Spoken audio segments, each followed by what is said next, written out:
వ్యాఖ్యలు ఆసక్తిని రేకెత్తిస్తున్నాయి. సీఎం రేవంత్ రెడ్డి మంత్రి పొంగులేటి శ్రీనివాసరెడ్డిని ఉద్దేశించి ఈ కామెంట్స్ చేశారు. పొంగులేటి రూపంతో సీఎం రేవంత్ రెడ్డికి ముప్పు పొంచి ఉంది అంటూ ఆయన చేసిన వ్యాఖ్యలు రాజకీయంగా చర్చకు దారితీశాయి. ఇంతకీ ఏంటా ప్రమాదం? ఏ రూపంలో వస్తుంది? ప్రస్తుతం ఈ ప్రశ్నలే అందరినీ ఆలోచింపజేస్తున్నాయి.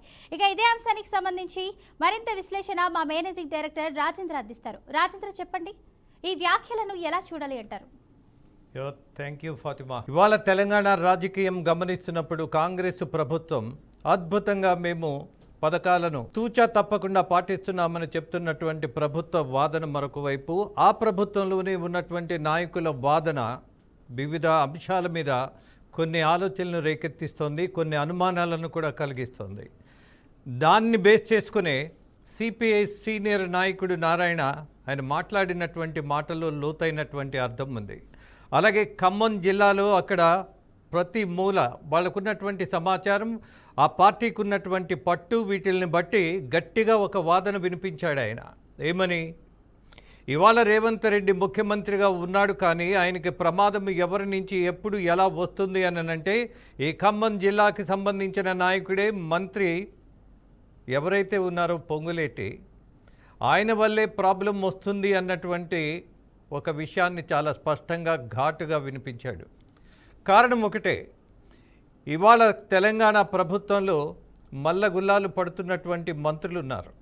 అలాగే ఆధిపత్యం కోసం ప్రతినిత్యం విపరీతమైనటువంటి ప్రయత్నాలు చేస్తున్నారు. మంచా చెడా అనే కంటే కూడా ప్రయోజనం కోసం మాత్రమే రాజకీయాలు నడుపుతూ, డబ్బున్నోడు ఆధిపత్యం కోసం, అలాగే తన ఆధిపత్యాన్ని నిరూపించుకోవడం కోసం డబ్బును ఎరగా పెట్టేటటువంటి పరిస్థితి కేంద్ర పార్టీకి కూడా. కేంద్ర పార్టీకి అవసరం ఏంటి? ఇవాళ ఉన్నటువంటి దేశ రాజకీయాలు చేయాలి అనంటే, మోదీని ఎదుర్కోవాలి అనంటే పార్టీకి కూడా విపరీతమైనటువంటి ధనం కావలసిందే, డబ్బు కావలసిందే.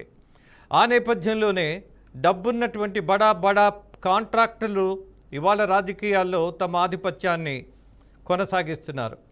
అందులో ఇవాళ పొంగులేటిని ఎందుకు మాట్లాడారు సిపిఐ నారాయణ అంటే, పొంగులేటి ఇవాళ మంత్రిగా ఉన్నాడు, కానీ ఆయన మొత్తం నేపథ్యం గమనించినప్పుడు he's one of the biggest contractor in this country. అలాగే ఇవాళ ఆంధ్రప్రదేశ్లో లేదా తెలంగాణలో కూడా కాంట్రాక్టులు చేయగలిగినటువంటి సమర్థత, అలాగే చేసేటటువంటి అవకాశం సృష్టించుకోగలిగేటటువంటి మేధావి అయిన. గత ప్రభుత్వంలో ఉన్నటువంటి ముఖ్యమంత్రి జగన్మోహన్ రెడ్డికి అత్యంత సన్నిహితుడిగా, అలాగే తెలంగాణలో వైసీపీ పార్టీలో గెలిచి మళ్ళీ ఆ పదవికి రాజీనామా చేసి మళ్ళీ ఆ పార్టీని వదిలేసి కాంగ్రెస్ పార్టీలో అవకాశాన్ని చేజిక్కించుకోవటం కోసం అత్యంత ధనవంతుడైన పొంగులేటి ఇవాళ మంత్రిగా అవతరించాడు అని అంటే, ఇక్కడ రాజకీయం మొత్తం డబ్బు చుట్టూ మాత్రమే తిరుగుతుంది, సిద్ధాంతానికి అసలు ఎలాంటి సంబంధము లేదు అన్నటువంటి నిరూపణ చాలా స్పష్టంగా కనపడుతోంది. అలాగే ఇవాళ పొంగులేటి చేసినటువంటి తన వ్యక్తిగత వ్యవహారాలలో అనేకమైనటువంటి విమర్శలు, సమస్యలు కూడా ఉన్నాయి. ఆ సమస్యలు ఏంటి? ఇవాళ ప్రభుత్వానికి కూడా ఒక రకంగా అవి సమస్యలే. భూమికి సంబంధించి, అలాగే అనేకమైనటువంటి అక్రమ కట్టడాల గురించి, అలాగే అనేకమైనటువంటి అవినీతి కార్యక్రమాలు, వ్యాపారాల గురించి ఎన్నో వాదనలు, ఎన్నో ప్రతివాదనలు. బట్ నిజం మాత్రం ఇవాళ కాంగ్రెస్ పార్టీ నేతగా, అలాగే ప్రభుత్వంలో ప్రధానమైనటువంటి ఒక శాఖకు అధిపతిగా ఆయన నిర్వహిస్తున్నటువంటి పాత్ర చూస్తున్నప్పుడు తెలంగాణ రాజకీయంలో ఖచ్చితంగా ఒక ముసలం పుట్టే అవకాశం ఉంటుంది. ఎప్పుడు ఎలా జరుగుతుంది అనేది మాత్రం ఊహాత్మకంగా చెప్పలేము. కానీ బట్ ఈ పార్టీ నడక చూసినప్పుడు, నాయకులు మాట్లాడుతున్నటువంటి తీరు గమనిస్తున్నప్పుడు, అలాగే అనేక మంది నాయకుల మధ్య వివాదాలు ఉన్నప్పుడు, అలాగే ఆ నాయకుల మీదే మరో నాయకుడు కుట్రలు చేస్తున్నటువంటి వార్తలు వింటున్నప్పుడు, ఖచ్చితంగా రేవంత్ రెడ్డికి చెక్ పెట్టగలిగేటటువంటి నాయకులు కొద్ది మంది ఉన్నారు అన్నటువంటి వాస్తవం అయితే, ఆ కొద్ది మందిలో ప్రధానంగా భూమిక వహించగలిగినటువంటి నేపథ్యం ఎలా? డబ్బు డబ్బు డబ్బు డబ్బు. ఇవాళ రాజకీయాల్లో డబ్బు నడుకున్నటువంటి ఆధిపత్యం, అలాగే ఇవాళ రాజకీయాల్లో ఆధిపత్యాన్ని సాధించడం కోసం కేంద్ర పార్టీని మచ్చిక చేసుకోవడానికి కావాల్సింది ఒకే ఒక ఆయుధం, డబ్బు డబ్బు డబ్బు. సిద్ధాంతం కాదు. అందుకే పొంగులేటి లాంటి నాయకుడు తీసుకురాగలిగిన ప్రమాదం రేవంత్ రెడ్డికి ఏంటి అని అంటే, ఎప్పుడు అవకాశం దొరికినా, ఎక్కడ దొరికినా ముఖ్యమంత్రిని ఏదో రకంగా, అలాగే ఉప ముఖ్యమంత్రిని కూడా, అలాగే నీటిపారుదల శాఖ మంత్రిని కూడా ఏదో రకంగా వాళ్ళు బదనాం చేసేటటువంటి పరిస్థితిలో ఉన్నారు అన్నది వాస్తవం. కాబట్టి నారాయణ చేసినటువంటి వ్యాఖ్యల్లో నిజం ఉందా లేదా అన్నటువంటి సందేహం అక్కర్లా.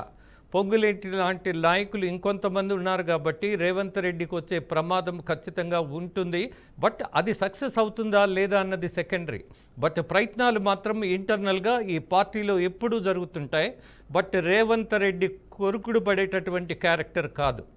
అత్యంత ప్రభావం చూయించగలిగినటువంటి యాటిట్యూడ్, అలాగే ఒక కార్యాచరణ, అలాగే ఇవాళ కేంద్ర పార్టీ దగ్గర ఆయనకున్నటువంటి ప్రధానమైనటువంటి ఒక భూమిక, ఒక స్థానం, ఆ ఇంపార్టెన్స్ ఉన్నంతకాలం ఎవరు ఏది చెప్పినా వినే దశ ఉండదేమో. కానీ కాంగ్రెస్ పార్టీలో అకస్మాత్తుగా మార్పులు జరిగేటటువంటి ప్రమాదం కూడా చూసినటువంటి అనుభవం ఉంది. కాబట్టి ప్రజలకు, నాయకులకు ఈ ఆలోచన చేసే అవకాశం ఉంటుంది. రేవంత్ రెడ్డికి ప్రమాదకారులైనటువంటి వాళ్ళల్లో లిస్టులో ఫస్ట్ మ్యాన్ ఎవరుంటారు అని అంటే, నారాయణ గారు చెప్పినట్టుగా మేబీ ఖమ్మంకు సంబంధించినటువంటి మంత్రి పొంగులేటి ఉన్నాడు అనడంలో పెద్ద సందేహపడక్కర్లా.